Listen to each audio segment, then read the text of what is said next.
You're listening to the Reversing Climate Change podcast by the team at Nori, the carbon removal marketplace. This is a show about the innovators and entrepreneurs developing solutions to climate change. Hello and welcome to the Reversing Climate Change podcast. I'm Ross Kenyon. I'm the creative editor at Nori's carbon removal marketplace. Rebekah Carlson, you are back, Nori's agriculture supply lead. Thanks for co-hosting with me today. Oh, happy to be here as always. No, you're my resident farmer, agronomist, person I tap on your shoulder when I need some backup here, which I definitely do today, because we have the pleasure of having Dr. Michael Kotutwa Johnson on the show. If you saw the film Inhabitants, which is a fantastic documentary, he's featured quite prominently within it. Dr. Johnson earned his doctorate in natural resources and conservation. He's a Hopi farmer in northern Arizona, and boy, are those shots gorgeous. And Inhabitants, if you haven't seen it, that's what we're talking about today. So thank you for being here, Michael. You're welcome. Thank you for having me. It's our pleasure to have you here. You start out the film. So if you turn the film on and watch it, I think the first shot is this beautiful drone shot of what appears to be quite arid farmland, something that you might not expect. Well, it probably isn't even farmland. It probably just looks like desert to you, but you actually somehow have a farm out here. How is that even possible? Well, we've been in this area for well over 3,000 years. Some people in my own place would say since time immemorial. And so we've learned to raise crops in this very arid environment with only an annual precipitation of 6 to 10 inches. And so we're able to raise things like corn, beans, melons, squash, and even a form of cotton, but that has its own scientific name, by the way. And so we're very arid out here. And so, but we're able to do that. And that's just, thousands of years of what I'd call indigenous ingenuity and just living with the environment. A lot of indigenous populations throughout the United States are all place-based. And so if you live in a certain place for a number of years, for ours is over 3,000, we get to know the environment pretty well. And so we're able to manage it in a good way. Okay, to jump into dryland farming. So my background is like the Great Plains, right? Where dryland farming isn't the desert. And so watching the film, you talked about planting corn like to 2 feet of like, how do you get it in how do you even tell people that that's an okay thing to plant that far deep in such an arid environment? And how long does it take to emerge? It's so... Wait, for comparison, Rebekah, what is in your in your work? It's like an inch, right? Yeah, corn, a couple inches at most. And so translating what I visualize corn as to yours is hello, different. Well, when I was at Cornell University, I had the same from undergrad, in their crop, because I majored in agriculture there. I had the agronomists ask me the same situation. I don't know if the audience is very familiar with parts of the corn as it comes up, like the epicotyle, that the growing region of the corn from where the seed to where it emerges. Ours can extend out to something like 33 centimeters. It's been documented to do that, and so and so a lot of our varieties have adapted over thousands of years to come up from those type of depths. And so, all the techniques that would, allow that to do that are most of them derive around, making sure that we have enough soil moisture in the ground. And so soil moisture can be found sometimes in a dry year at those depths. And, and we're able to determine that not necessarily with a temperature probe, or a moisture probe, but we're able to look at the vegetation that exists on the ground. We know our environment so well. We know what plants, have shallow root systems. And if there's an abundance of those, we know that we don't have to plant that deep. The 2 feet depth is an extreme depth, right? And so, I think, in conventional agriculture, we go 1 inch, 14-inch rows, and then we only go down an inch. And so we only plant 1 kernel per hole. Ours is opposite of that. We plant, 10 to 12 kernels per hole, at certain depths. Our spacing between our rows is about 6 feet rows, maybe 6 feet between each plant, cluster of plants, and then over time we thin those out over to leave 6 or 7, like in July, we'll start to thin those out to keep that soil moisture constant. And so it's, it's all basic agronomic principles, but everything has to do with soil moisture, and because I think we do plant them in clusters, they're able to help push through the surface. We have what they call sandy clay loam soils, which is perfect for soils, perfect for corn, pH levels around 7.3 to 8.3. Things like that. But, it's just, to me, it's just the ingenuity of our people that have allowed it to come that, because, you have to have our own form of basically plant breeding, some of the genetics behind that and so forth. And just the whole gauntlet of things. And so I always tell the little kids when we come to visit me that you can be anything. You can be an hydrologist, you can be an agronomist, you can be a botanist, you can be an environmentalist, you can be anything. And so because we learn all those things basically at Hopi as little kids. How did you actually come to be a farmer? Because it seems like it wasn't a direct path for you. No, it wasn't. My dad was in the military for the longest time. During the summertime, out of the 3 children that my parents had, I was the one who dropped off out here at the age of 8, spend my summers out here and start to farm. And I used to kind of hate that, because, I always thought that it was boring, and I told my grandfather one time that I was bored, and that was the last time I said that, because the next time at 5:30 in the morning, I was up hoeing weeds again, fixing fences, and I never said that again. But, I learned how to farm at a young age. And so it's a continuing process. I think, I'll never be a perfect farmer, like a lot of things in the world, but, I'm getting pretty good at it. And so it's just something that, is ingrained in our value system at Hopi. We're a faith-based society. Everything we do is we're supposed to have faith behind. And so that includes that. In fact, when a kid is just only, when he's first born, there's a baby naming ceremony at Hopi. We will raise that child up to the sun early in the morning, and we'll place a small little piece of sweet corn pudding in their mouth to remind them where they're from, to ground them into our own ways and our own belief systems. And a lot of people don't have that. And so, but that's who we are as a people. We are like corn in a lot of ways. That's one of our sayings, that we are like corn. And indeed we are. And I really have come to believe that over the years. You speak about this in the film, that you had some trouble with alcohol and recovery. We had a former guest on, Nephi Craig, who I believe he's Navajo and Apache, and he's a chef out on the White Mountain Apache land. And he talked about connecting with people's foodways was a healing process, and that coming back to the land. Since both of you had said similar things, I wonder how common an experience that is, and if you could reflect on that. For us out here, it's because of some of the situations that we derive from, with lack of a lot of things that could help us succeed. Sometimes a lot of us tend to go into that dark hole. We forget a lot about our culture. We forget a lot about the things that we're supposed to be doing. And so for myself, and I know Nephi pretty well, but for myself, it was just kind of me always trying to fit in, to a society that basically I knew little about, but out here, I got to grind myself into what I do and what really meant something to me. And I worked my way out of that, And so I was very fortunate to do that, because a lot of my friends who I know, they just don't do that. But to me, it was just getting more involved in my culture, getting more involved in farming that allowed me to overcome this. And I really appreciate that. I think, if I wouldn't have done that, I wouldn't have finished my PhD. I'm in consideration to be offered another academic job. And so, none of this would have ever happened if I would have stopped. But, by doing that, and by working with what I do, it allowed me to basically look at the successes that I've had instead of the failures that I've had. Right. And so, once that happened, then I was on the right track again, and I continue to be on the right track. So thanks for asking about that. I really appreciate that.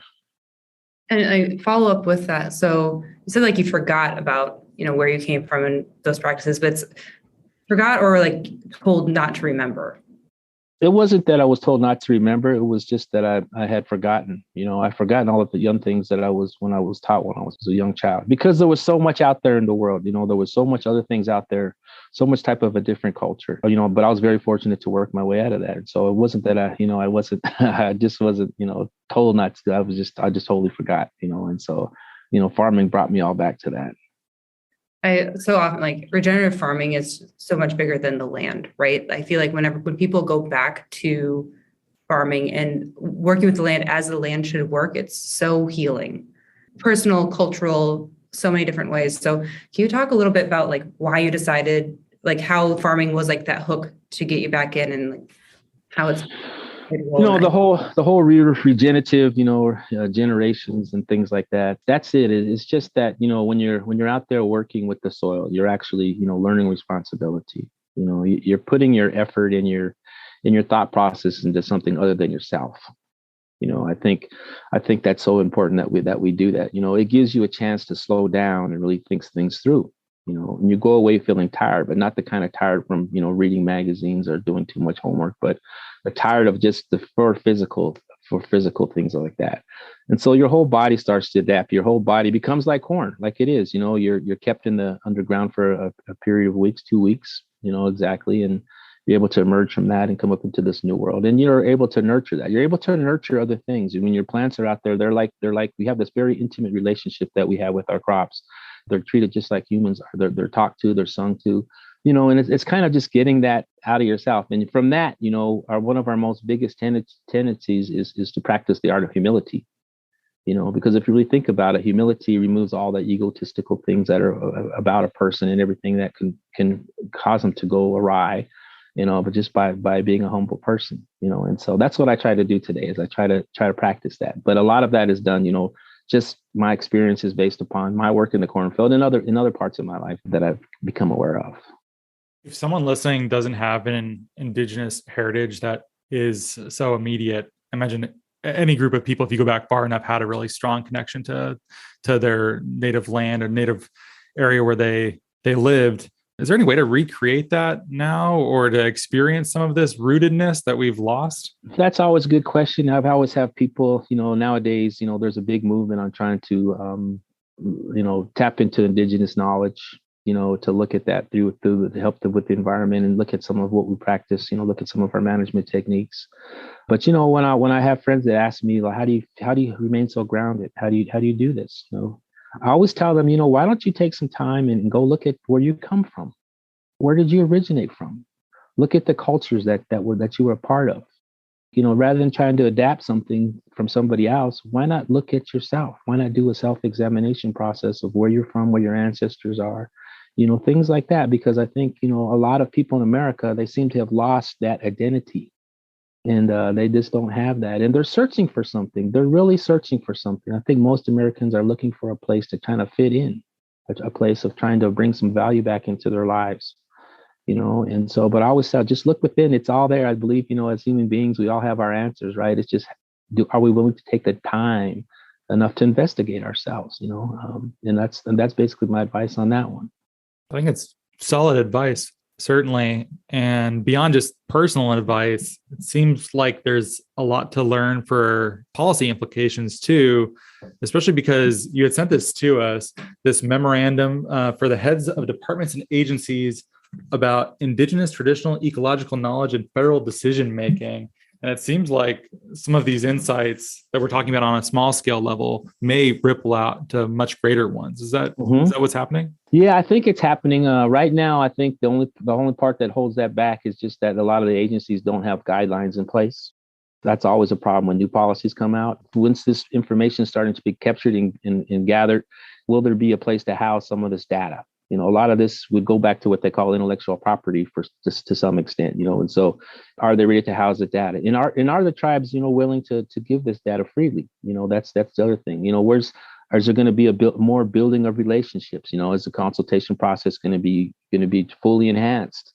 Is the consultation process going to be streamlined rather than just agency to agency? Because, right now you have an Army Corps of Engineers has a different consultation policy with tribes than the Forestry Service does. And so, people do different things, right? I think people tend to forget that we are wards of the federal government, and we do have a political relationship with the tribes. I mean, with the federal government, unlike any other minority. And so, those things need to be enhanced, and self-determination needs to be pushed forward. That memo that I sent you, I think was a beautiful way to start. Because for the longest time, my work is trying to show that, our experiences and our replication through our practices anywhere from 2,000 to 10,000 years old. And as a scientist, I know that replication is one of the key ingredients to make sure something is valid or not. Can you prove this experiment over and over again? And we've done that, right? And so I've been trying to create ways in one of the other papers trying to show that what we do has the same conservation outcomes as what the Natural Resource Conservation Service had. So why aren't we able to receive funding? Why? Because our practices aren't scientifically validated. And in my opinion, we should be accepted as the ones who are validating the sciences, not the sciences validating us, because we have more experience. It makes sense, right? It makes sense, but a lot of people don't listen, and I think people get upset because you name your own thing and territories get territorial and so there's no open-mindedness when it comes to this type of stuff. But I think we're searching for something. Look at our environment. My God, man. Indigenous people sit on 80% of global biodiversity on 25% of land with only 5% of the population. Here in the United States, we're only sit on 2.6% of the total land, but yet we are also locked into 5.4% of key biodiversity areas here in the United States. That's amazing, you know? And so, that shows us that we're still managing our land the way it should be managed, and that people can actually live there. We're not like Leopold and Muir, where land could only be pristine or conserved. Conservation can only really take place if it's absence of humans. That is such a crazy thing to say. We've proven that we've done that and things like that. But yeah, and so that's kind of where I'm at on that. So many of so Nori, we're rewarding regenerative practices in the modern sense of regenerative, right?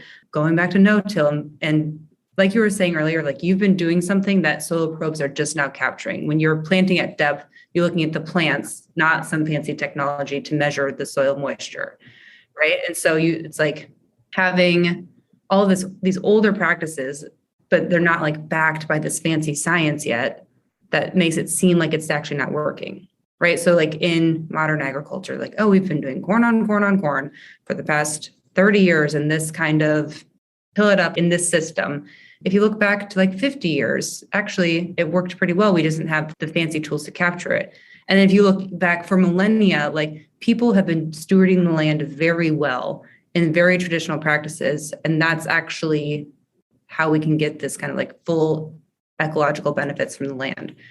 In this memo, we want to value the practices of generations. However, a lot of people who are trying to get into it don't have the generations of knowledge, right? So what kind of ways can we translate what you're doing to people who are getting back into it or apprehensive of breaking a system that's only 30 years old? I think the biggest picture, the biggest thing that I find the most troublesome is just the market analysis that USDA done. They're based upon efficiency and quantity. You have to be efficient and you have to have a lot of quantity. And so when you do that, you wind up having to come up with an agency called the Natural Resource Conservation Service, which was basically designed in my mind to help fix the problem that people were creating on all different levels. Right. And so we need to move away from that a little bit. I think, the small farm approach, the regenerative approach, I think is a good one. But, we also have to figure out, okay, well, here it is. But, how are we going to subsidize those farmers who are moving away from conventional to regen when there's about a 3 to 5 year window there where they won't be making any money? And, as I know that the farming budget has a very slim margin in order to be profitable. But getting back to your basic question about, how can we learn this thing? And I don't have a real fine answer to that. I mean, it took us 3,000 years and we're still adapting, to get to that point, and so I don't think you can rush nature, right? I don't think you can look at it like that. And I think, trial and error has always been part of everything, right? Observation.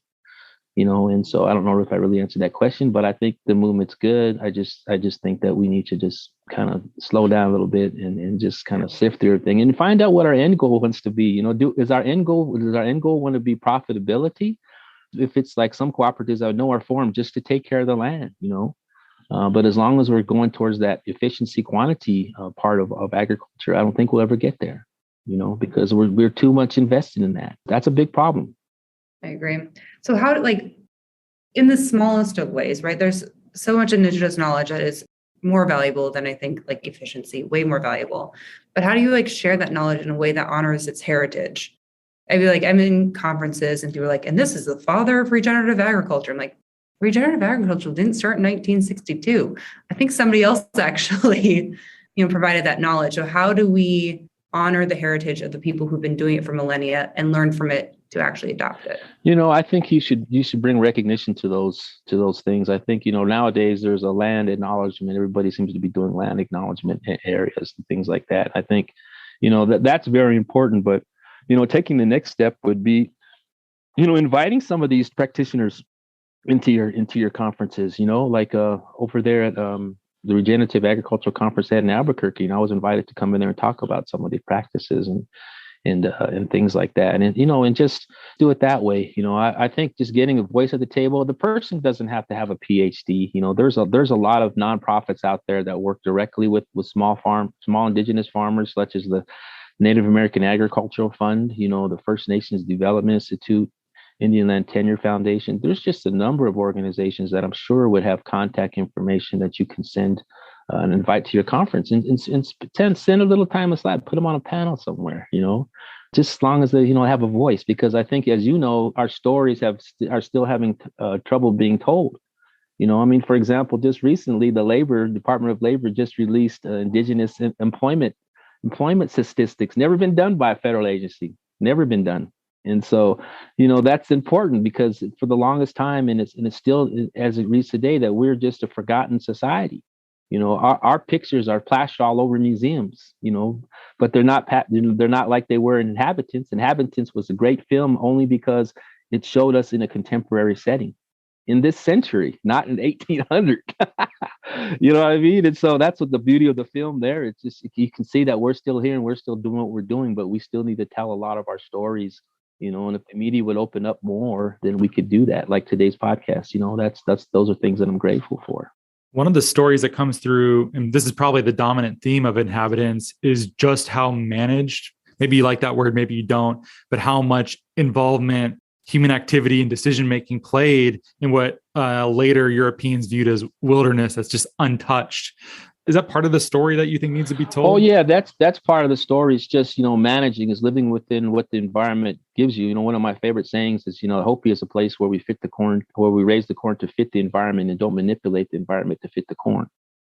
That really makes a lot of sense, right? And so, that's kind of what we do out here. That's what most Indigenous practices involve. They involve this intimate relationship with the environment, from living there for a long time, the place-based approach of doing things. What grows well in this thing? How can we help this?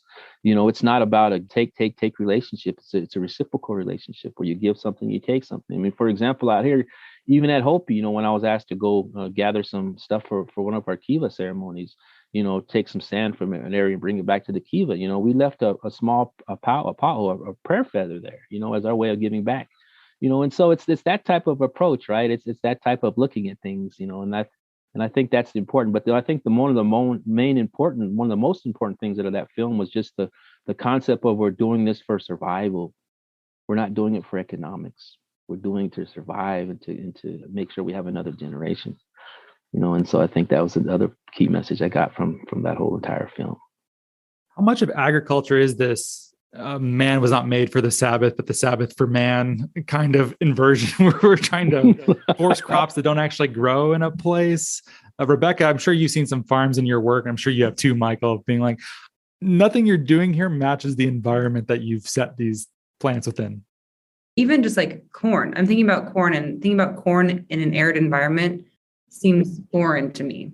But when you think long term, like that's where it came from, where I think of it planted shallow, thousands of acres in the Midwest. And so it's what belongs where, I guess. I think, everything to me is keyed upon moisture. Everything needs moisture. Germination needs moisture. We need moisture. Our bodies are made up, I think, 90% water.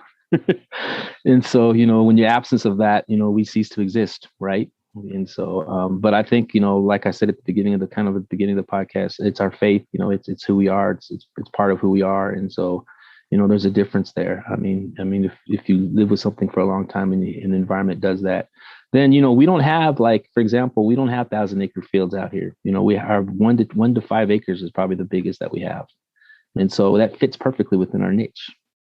And so you can grow a tons amount of food. Pre-colonial contact, you should have seen the production out here. We have records of the Spaniards that when they came in here, we had thousands and thousands of acres of different types of things, fruit trees, fields all combined, and it's just that type of approach, and we weren't exhausting the environment, we weren't hurting the environment. We were able to feed ourselves.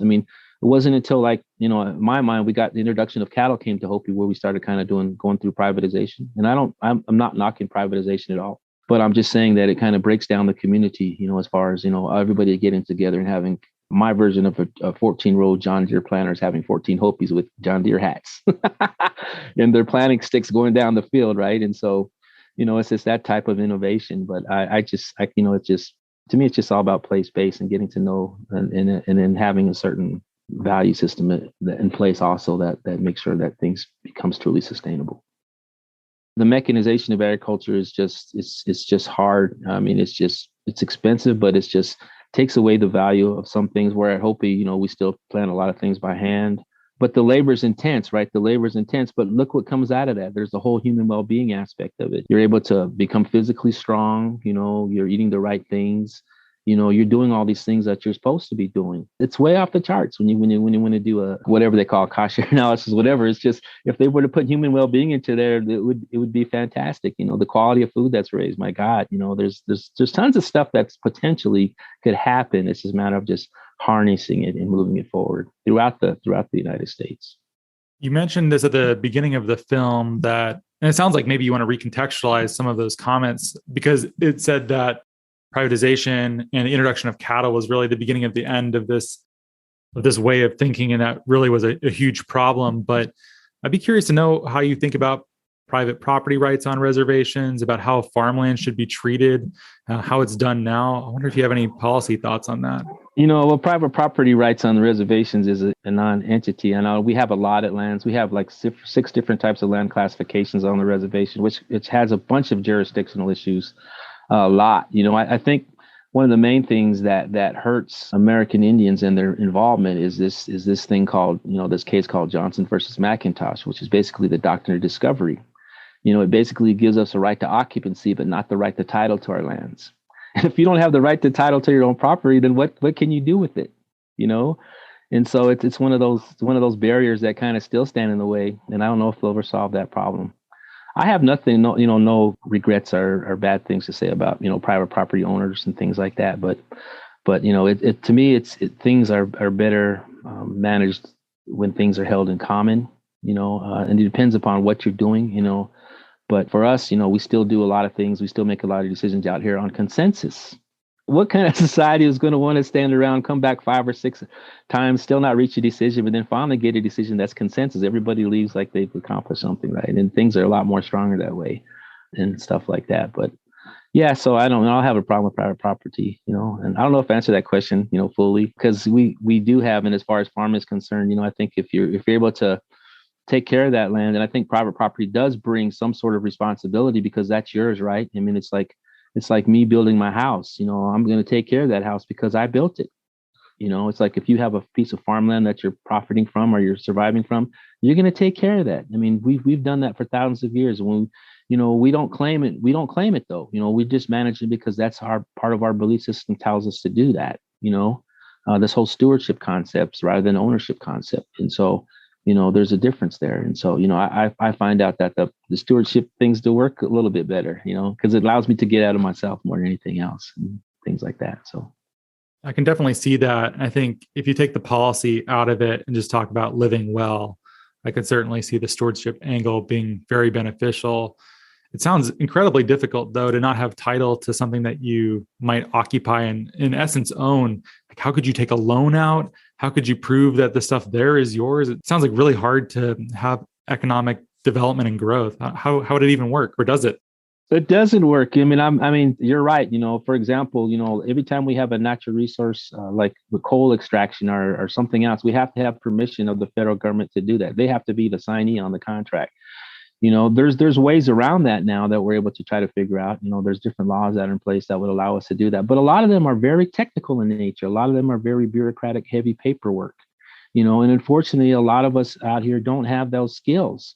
Some of us, 60% at least, a lot of people don't even have 60% of the population on most reservations don't even have internet access, or even water and things like that. So how do we expect us to participate in these programs when we don't even know how to get through the paperwork? Who are we going to turn to? It's kind of a nightmare in a lot of ways, but there are ways. We have this beautiful administration now, or people up in Washington, D.C. trying to make things, Janie Hipp, who's now the general counsel, and she used to be the CEO of the Native American Agriculture Fund. She's making a lot of headway. And Zach Ducheneau, who's also part of the Farm Service Agencies, who's the administrator there, chief head administrator, he started to work at some of the paperwork problems. And so we're making headway in it. We shouldn't have to have done that, but we are making headway in that. And that's a positive thing. That's always going to be a positive thing. But we need our own people in there to do that. We need people with the backgrounds to do that. And so, but we're making headway, but it's just a long process, man. I had a professor once who's saying like a good sign of a healthy community is having like a community pool. And this was, I went to undergrad in California. Everybody had their own pool. Everybody like, this is my pool. It's only not owned by me, but actually a healthy community has a place where everybody's invested. Everybody can gather, and like, it actually shows community on all levels, interest, stewardship, and everything. What's like the parallel of like agriculture community pool of like, how are we sharing like all this knowledge? Well, I don't know if you've ever heard of co-op models, cooperative models. I think that's the way to go, honestly, because everybody's involved in the process. Here at Hopi, everybody out here traditionally everybody has a role in the agricultural system, from the gathering to the seed selection to everything. And so it's just an amazing thing, and let me give you a shout out on this one. This is something that people don't know that much, but, at Hopi, I'm a farmer, but I don't own my field. I don't even own the harvest. I'm just out there maintaining it. Everything belongs to the women, the house. It's a matrilineal society. It's not so much that we define our gender roles, but we define them in such a way that it brings balance to our society. And I think that's so important. And I think cooperatives can do that in a good way too. It's that whole sharing concept. What does our end goal want to be? And things like that, and move towards that. It could be economics. It could not be economics. It could be something like that. And so, we just have to figure out different ways to get there. But I really like the cooperative model that I've seen play across in a lot of ways, in as far as moving down the road with agriculture or anything else. What's the consensus model look like? I'm sure you've been in some meetings where you're like, all right, come on, we're talking about the same thing. Or maybe it's part of the fun and part of the togetherness of it is working through some of that. But surely sometimes it's frustrating and hard. This is obvious, right? This is a silly question. No, it's not a silly question. Just people, we're all individuals, right? Thank God we're not clones and have the same thought process, and we're able to do what we like to do. And to me, it's just really about, for us, it's about reaching consensus at Hopi. That's a very hard thing to do, but I think it's a very valuable thing to do, because then everybody has its place and what you want to get accomplished. And so, but yeah, I'm just really happy about cooperative models. I think, because we've had that out here. Indigenous people have been doing that for a long time. Everybody's contributing. We all have a certain goal that we want to do, and things like that. But I think that's the way to go, in my opinion. How big are these groups of decision makers typically when they convene? What's an example, perhaps, of something that you've decided this way? Well, I hope we were probably maybe 20 people or something like that. In one of these things, but I've been to conferences where there's just more. There's all different types of co-ops out there, food co-ops, business co-ops. I'd actually like to start a tribal energy co-op here in Arizona at some point. Because we have so much base, and we sit up on a third of the land of Arizona as reservations. And so, we could do something really impactful. And so it's just a matter of organizing that, though, that'd be kind of something, tribal energy co-op. And then you could have the people decide who they want to buy their energy from. Given that our practices are so resilient, I would choose myself.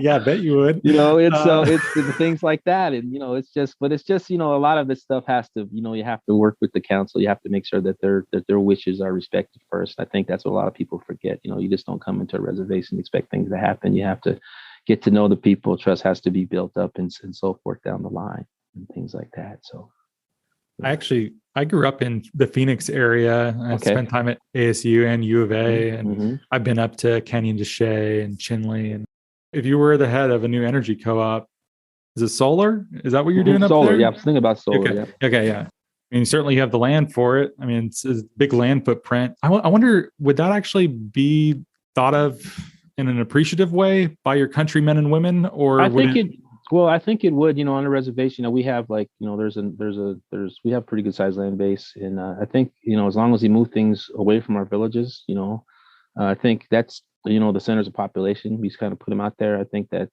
could be very palatable, things like that.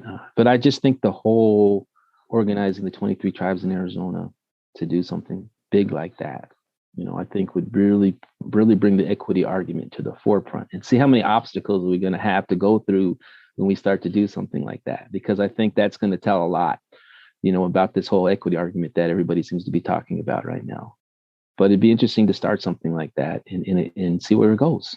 Why not? I mean, for the last since 1492, we've had to deal with all these assimilation policies, trying to make us become more civilized, but yet we're way civilized more than than a lot of people out there, in my opinion. We've done a lot of great things. I mean, Jiminy Crickets, when the Aztec pyramids were being built down in South America, the Black Plague was going on in Europe. And so, these are some of the comparisons that I like to make, not to discredit or make fun of anybody, but just to show that we're still here. We've done a lot of positive things. It's just that we were viewed a little differently, but we've made a lot of great contributions, to the United States and to other parts of the world. It's just that we continue to go unrecognized, and I'm here to bring that back. Get the story on the table told appropriately. Exactly. Yes. Michael, in the paper, is talking about the indigenous, traditional, and ecological knowledge in the memorandum. Do you think this will actually create change? Like, will this be accessible so any people can adopt these practices? I don't know how much, adaptation that people can do, because like I said, everything's place-based. I couldn't expect people to raise a farm like we do out here on Hopi in Iowa, because it wouldn't be economically viable. But I think a lot of the small farms, can adapt different areas. And I would encourage, people to find out. If you notice, that paper talked about, 3 different tribes in 3 different regions, and so if I would try to find out like what some of the tribes are doing, what they traditionally been doing, unfortunately, a lot of them, don't live in their original areas anymore because of forced relocation, but, they still carry some of that knowledge with them. I think one of the main things that I'm trying to do is that we still carry a lot of our seeds with us. These seeds are just like us. They adapt. They have adapted, and things like that. And so, I would encourage people to do that more than anything. But, like I said, people just need to really focus in on and learning who they are. I always tell people to love yourself, first, because if you don't, you can cause all kinds of other problems, right? And so, I always tell people to do that. And then that all comes with just time, more than anything. Do you think though, so meeting like government programs where they're at, like conservation stewardship program, the EQUIP program of like ways that they're trying to drive change. But in your paper, you talked about like, there's a lot of bureaucratic hurdles that these indigenous like people groups can't overcome to actually access those. And so what do you think is that bridge of the bureaucratic, but also the bureaucratic ways of accessing these government programs with the fact that those are actually rewarding farmers for doing these practices? Oh, what I'm thinking about, and I'm going to put a paper out on that pretty soon. It's in the last part of its writing, is looking at what I'd call the Indigenous Field Office Technical Guide, regionally based Indigenous Field Office Technical Guide. For those people who don't know what a Field Office Technical Guide is, the NRCS has a Field Office Technical Guide where all your standard practices are in there, all your conservation practices. They've all been validated. Now, let's just say that, for example, we have an Indigenous Field Office Technical Guide, which has our practices in there, don't have to be validated, gets rid of that whole scientific requirement, and yet we're able to still access those funds. Not only are we doing conservation practices, but we're also building up our human well-being at the same time by doing that. We're able to use these conservation funds to actually employ people to do some of the labor-intensive stuff that we've been doing, right? And so it creates incentives for more of our people to go back there. And it's kind of like what I would call the renaissance of Indian culture. I'd like to have something like that move forward. And so things can be done. It's just a matter of how far we can take it. And I'm not just working with the federal government. I'm also talking about the various nonprofit entities out there, like the Environmental Defense Fund and the Nature Conservancy and the Welton Family Foundation. I'm talking about involving more of those philanthropic organizations, because right now I think only 0.003% of their money goes to Indian people or Indian organizations. And so we need to figure out, well, here we are, we need help too, and we're not asking for like, another form of welfare, but just, some support to move a lot of these initiatives forward. Just like equal opportunity that every other one has. It's not more or less. It's just like, again, bringing it to the table at the same level. Exactly. Good stuff, though, Michael. I'm really enjoying this conversation. Same. Thanks. This is like, and you guys are pretty laid back, as far as I'm concerned, and it's just a good thing for everybody to hear. Even the part where I'm talking about, my drinking, I think that's important too, that people hear that too, because I can be a hope, I can be a mentor. And I think, as long as I'm able to instill some of that in people, then I'm good. I'm happy. It's really not about myself. It's about everything else, And so, but, you guys taking your time, talking to an agronomist, that's a good thing. If you were a soil scientist, I'll throw a dirt comment in there, but Well, I've got a little that. Don't say dirt. Okay. I know, that's what It's soil. I know, that's what I'm saying. It's so things like that. Yeah, that personal stuff's really, really important. I think people want to connect with someone as a person more than as a scientist or as an intellectual. I think knowing that that's been a big part of how you even came to be is a great part of why people listen to shows like this. Yeah, and I kind of want to pitch a thing out there for the University of Arizona has just recently establishing this Indigenous Resiliency Center, which is going to touch a lot in agricultural food systems and, data sovereignty. It's going to encompass a lot of things. A lot of policy is going to be generated from there. A lot of pilot projects are going to be coming from there. And it's a good thing because I think, these land grant institutions, a lot of them, there's one in every state, but a lot of them were enacted under the Morrill Act, and a lot of them are still profiting from the land that was ceded to them way back in 1862.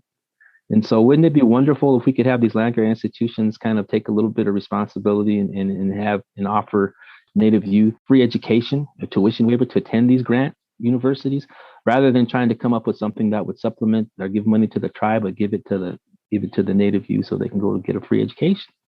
Why not? Because we have a political relationship with the United States government. No other minority has that, but we have a political relationship with the United States based upon treaties and everything else that we've done over time. So that's something that I really would push for once this thing starts moving down the road a little bit.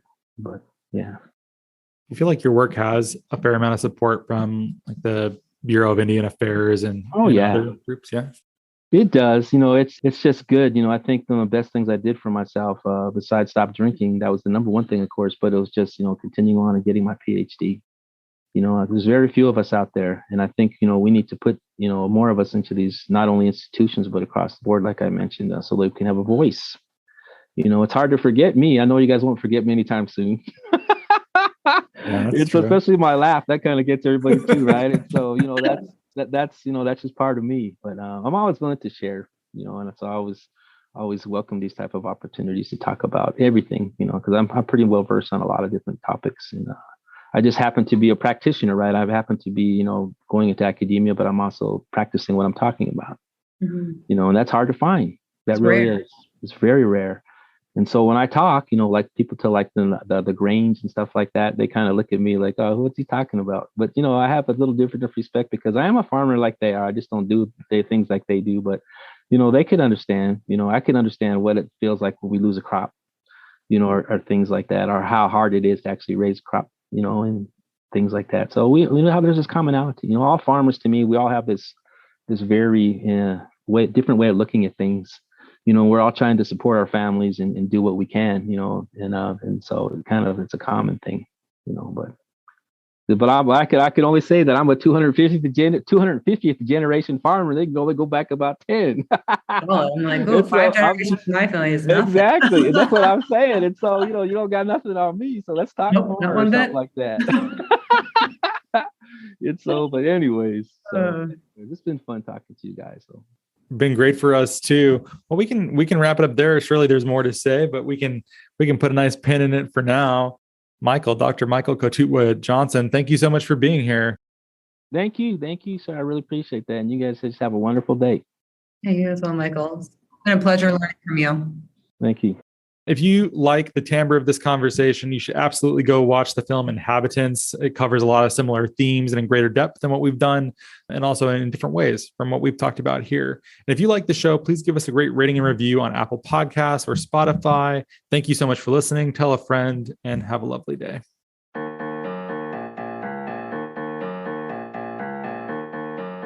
Thank you so much for listening. If you could please subscribe and give us a great rating and review on Apple Podcasts or a rating on Spotify, that'd be much appreciated. It helps us get our content out to more people. You can sign up for our newsletter at nori.com, follow us on social media, and we will catch you next time.